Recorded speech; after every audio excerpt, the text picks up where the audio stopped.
Sir 15 రోజుల నుంచి పోర్చేరి అట్టుడికిపోతుంది. కాట్రాజ్ మీద దాడి, మాఫియా లీడర్ బాజీరావు మర్డర్. దీని మీద మీ స్పందన?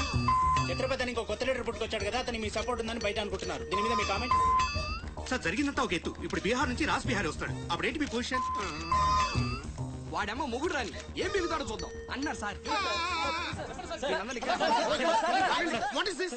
అక్కడ పేషెంట్ కండిషన్ సీరియస్ గా ఉంటే మధ్యలో మీ న్యూసెన్స్ ఏంటి? This very irresponsible behaviour. Please go back, go back. అందరూ వెళ్ళిపోయారండి, ఇక తమరు లేగొచ్చు.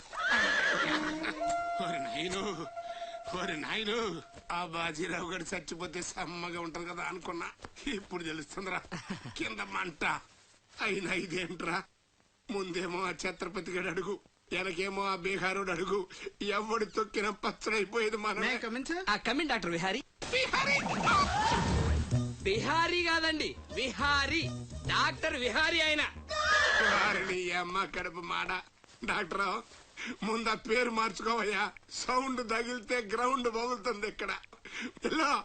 ఎలా సెక్రటరీ, ఒక 4 నాళ్ళ పాటు నేను కదలలేని మాట్లాడలేని స్థితి. నా పెళ్ళాం గాని పిల్లలు గాని సీఎం గాని పిఎం గాని నాకు ఫోన్ చేస్తే నువ్వు ఇవ్వద్దు. కోమాలో ఉన్నానన్నమాట. హలో, ఎవరండి? ఛత్రపతి గారా? నమస్తే సార్. ఏంటి సార్, మినిస్టర్ గారా? ఆయన మనకు దక్కేటట్టు లేరు సార్. మంచం మీద ఉంచాలా దించాలా అన్నట్టుంది సార్. అలాగే సార్, అలాగే సార్, ఉంటారు సార్. మీ టైం బాగుందండి. ఏంటి? ఆయనే వస్తున్నారంట. ఏమైంది సార్? మనం ఎవరో మంత్రి గారు. ఎవడన్నా అపాయింట్మెంట్ లేకుండా రావచ్చా? అందుకే మనం వెళ్తున్నాం. మినిస్టర్ గారి కండిషన్ చాలా క్రిటికల్ గా ఉంది. Allergic rhinitis, sinusitis with high BP, diabetes and melanoma cancer తో చాలా తీవ్రంగా బాధపడుతున్నారు. ఇంకో 48 అవర్స్ గడిస్తే కానీ ఏమీ చెప్పలేదు. స్వప్న, డాక్టర్ గారు చెప్పింది విన్నావు కదా? ఇక్కడ మినిస్టర్ గారు చావు బతుకుల మధ్య కొట్టుమిట్టాడుతున్నారు. ప్రోగ్రెస్ ఏమైనా ఉంటే మళ్ళీ ఇన్ఫార్మ్ చేస్తాను. కెమెరామెన్ సెందిల్ తో రిపోర్టర్ రేఖ.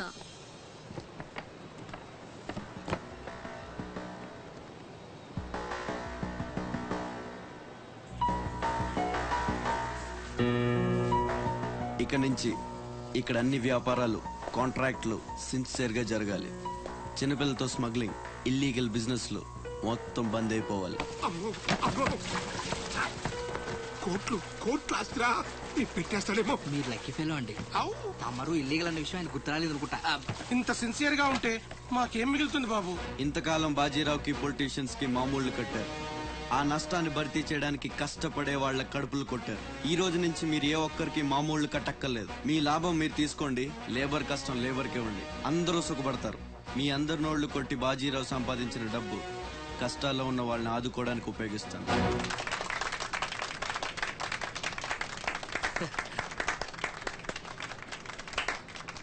మినిస్టర్ గారు 2 చేతులు కలవడానికి మొండికేస్తున్నట్టున్నాయి. అదే రాజకీయం కదా, హ్యాండిల్ మధ్యన కోఆపరేషన్ తక్కువ. ప్రజాసేవకంటూ దిగిన తర్వాత మాకు మిగిలి చచ్చేది ఏముంటది బాబు? మోకాలపైకి పంచి, భుజం మీద ఒక తుండు, చేతిలో ఒక కర్ర, ఊరు మధ్యలో ఒక సిమెంట్ విగ్రహం. అంతే అంతే అంతే.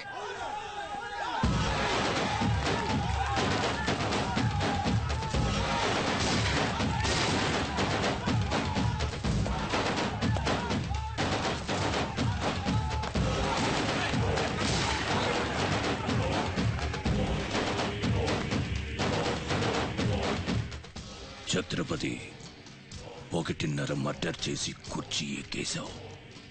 దాంట్లో కూర్చోలేవు. నీ వల్ల కాదు. లేబర్ చల్లగా ఉండాలనుకునేవాడు లీడర్ కాలేడు. అక్కడ కూర్చోవాలంటే ఒంటి మీద కోటు కాదు, ఒంటి నిండా కుట్ర, కుళ్ళు, కుతంత్రాలు ఉండాలి. వీటిల్లో ఏ ఒక్కటి నేను లేదు. నువ్వు ఆక్రమించుకున్న నా తమ్ముడి స్థానాన్ని దక్కించుకోవడం నా కాళ్ళకి చెప్పులేసుకున్నంత సేపు పట్టదు.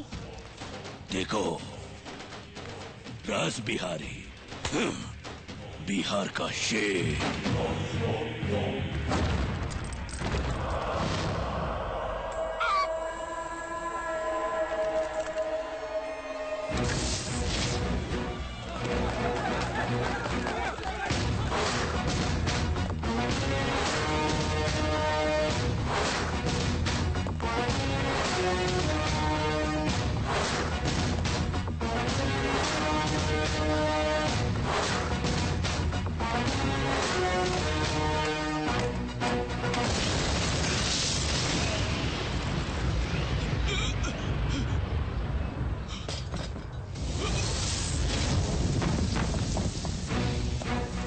3 రోజులే టైం ఉంది.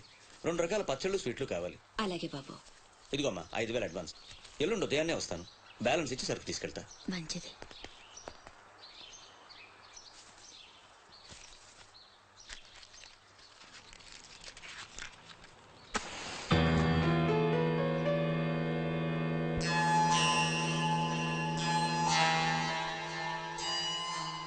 చిన్న, బస్ స్టాండ్ లో పార్కింగ్ కాంట్రాక్ట్ తీసుకుంటానన్నా ఏమైందన్నా? ట్రై చేస్తున్నానమ్మా. ఎల్లుండికి 10,000 వస్తాయి. అవసరమైతే కట్టే. నేను ఒక్కదాన్నే కష్టపడలేకపోతున్నానురా. నీ సంపాదన కూడా తోడైతే బాగుంటుంది. అవునమ్మా, నేను చేయాల్సింది చాలా ఉందని ఈ మధ్య తెలిసింది. చేస్తాను. మన లైఫే మారిపోయేలా చేస్తాను.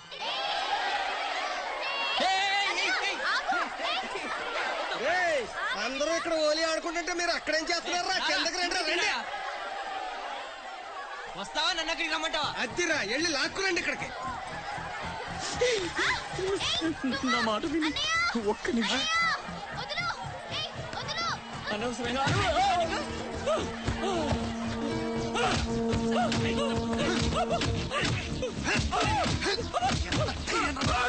కొట్టద్దు, చంపేయండి. నా లాంటోడు బతకూడదు, నన్ను చంపేయండి. ఆ అమ్మాయిని అల్లరి పెట్టడానికి రాలేదు. చచ్చే ముందు కాళ్ళు పట్టుకొని క్షమాపణ అడగాలని వచ్చాను. నేను చేసిన తప్పు తెలిసి మా అమ్మ గుండెకి చచ్చిపోయింది. ఎవరైనా అమ్మ చచ్చిపోయాక గుండె గీయించుకుంటారు, కానీ గుండె గీయించుకొని అమ్మని చంపుకున్నాను. పొరంబొగ్గా తిరిగే నేను ఉద్యోగం చేయాలని, గౌరవంగా బతకాలని మా అమ్మ ఎన్నో కలలు కంది. తన కోరిక తీర్చలేకపోయాను. ఈ గుండె మా అమ్మని బలి తీసుకుంది. నాకు ఇంక బతకాలని లేదు. చంపండి. క్షమించు, ఇలా అవుతుందని అనుకోలేదు. మీరు క్షమించమని అడగడం ఏంటి సార్? నాకు తగిన శాస్తే జరిగింది. నాకు ఇంకా చావే దిక్కు లేదు. నువ్వు గొప్పవాడు కావాలని మీ అమ్మ కోరిక తీరాలి. అజయ్, ఇతను మన దగ్గర ఏదో పనిలో పెట్టు. అలాగే. నేను ఆ ఛత్రపతి దగ్గర పనిచేస్తున్నాను. మీరు స్పాట్ పెడితే వాడి వీక్నెస్ మీద దెబ్బ కొట్టి ఒంటరిగా రప్పిస్తా. మీకు చంపాలనుందా లేదా? ఛాన్స్ వస్తే ఎందుకు చంపం? తుండుగా నరికేస్తాం. రప్పించు. రేయ్ గుండు, తేడా వస్తే తలండదు. కథం. నా సైడ్ నుంచి క్లియర్. మీ సైడ్ తేడా రాకుండా చూసుకోండి. రేయ్, నీకు వాడికి సంబంధం ఏంట్రా? కత్తికి బొచ్చుకి ఉన్న సంబంధం. నీలో రే అజయ్, తెలివి వచ్చాక ఫోన్ చేయమ్మా. నీకు ఏం మాట్లాడుతున్నారా? నీలో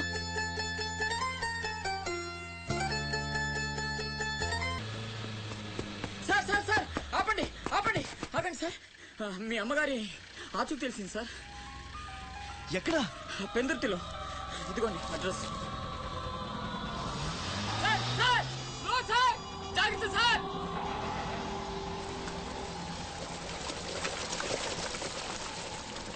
చలో.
ఆకాష్ అన్నెక్కడ్రా?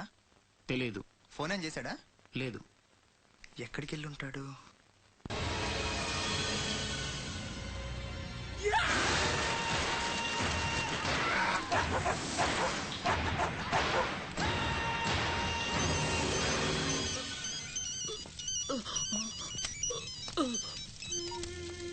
అరే ససుర్కే నాతే మున్నా భయ్యా, ఛత్రపతి చచ్చిపోయాడని చల్లటి మాట చెప్పరా.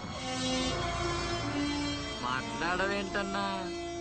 మున్నా, ఛత్రపతి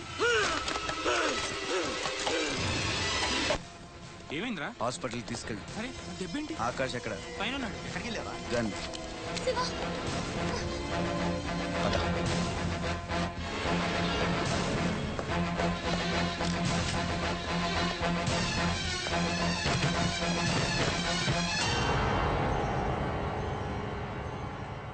దామ్మా దా, నీకు చిన్న కథ చెప్పాలి.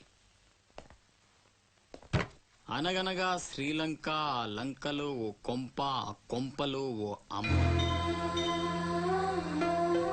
ఆ అమ్మకి కడుపున పుట్టిన బిడ్డ అశోక్. కుక్కలా పెంచుకున్నవాడు శివాజీ. అదృష్టం కలిసొచ్చి ఆ కుక్క ఛత్రపతి అయ్యింది. అశోక్ ఆకాష్లా మారి అక్కడే పనిలో చేరాడు. తమ్ముడు ఎవడ్రా నీ తమ్ముడు? నా అబ్బకు మాత్రమే పుట్టావు, నా అమ్మకు పుట్టలేదో. చిన్నప్పటి నుంచి నువ్వంటే నాకు అసహ్యం, చంపేద్దామన్నంత కసి. ఆ కడుపు మంటతోనే నువ్వు చచ్చావని అమ్మతో అబద్ధం చెప్పా. ఈసారి చావుని అబద్ధం చేయకూడదనే రాస్ బిహారీతో చేతులు కలిపాను. బతికేశావు. తమ్ముడు, నా మీద కోపం నీ ఇష్టం, ఏదైనా చెయ్యి. అమ్మ ఎక్కడ? అమ్మను ఒక్కసారి చూడాలి. అమ్మ కావాలరా? అమ్మ కావాలరా నీకు? నువ్వు వదలవురా, నువ్వు మమ్మల్ని వదలవు. లాభం లేదు, నిన్ను చంపితే ఎక్కడ దాక్కున్నా మీ వాళ్ళు నన్ను వెతికి చంపేస్తారు కదా. లేదు, అలాగేం జరగదురా. హలో అమ్మా, నేనమ్మా అశోక్ని. అదేనమ్మా, ఛత్రపతి దగ్గర నేను పని చేయను కదమ్మా. తను ఒక అమ్మాయిని మర్డర్ చేస్తుంటే చూసానమ్మా. తను చంపేస్తాడని భయంగా ఉందమ్మా నాకు. ఛత్రపతి ప్లీజ్ ప్లీజ్ నన్ను చంపొద్దు. నువ్వేం చెప్తే చేస్తాను. ప్లీజ్ ఛత్రపతి నన్ను చంపొద్దు, నన్ను వదిలే ప్లీజ్.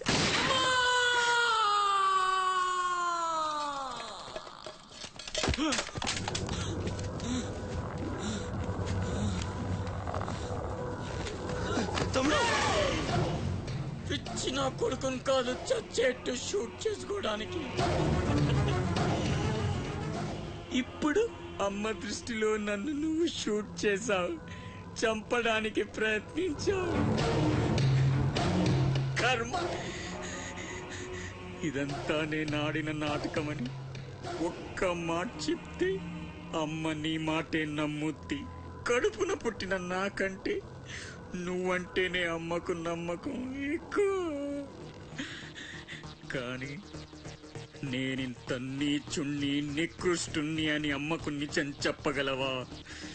అది విని అమ్మ తట్టుకోగలదా? ఇప్పటికీ ఒక కొడుకు పోయాడన్న బాధతో 12 సగం చచ్చి బతుకుతుంది. ఇప్పుడు నేనింత దరిద్రున్నని తెలిస్తే మిగిలిన ఆ ప్రాణాలు కూడా భయం వేస్తుందా? ఇప్పుడేం చేస్తావురా? నిజం చెప్పి అమ్మను చంపుకుంటావా? శాశ్వతంగా దూరం అయిపోయి అమ్మను బతికించుకుంటావా? ఏం చేస్తావురా వసకొల్లా? అజయ్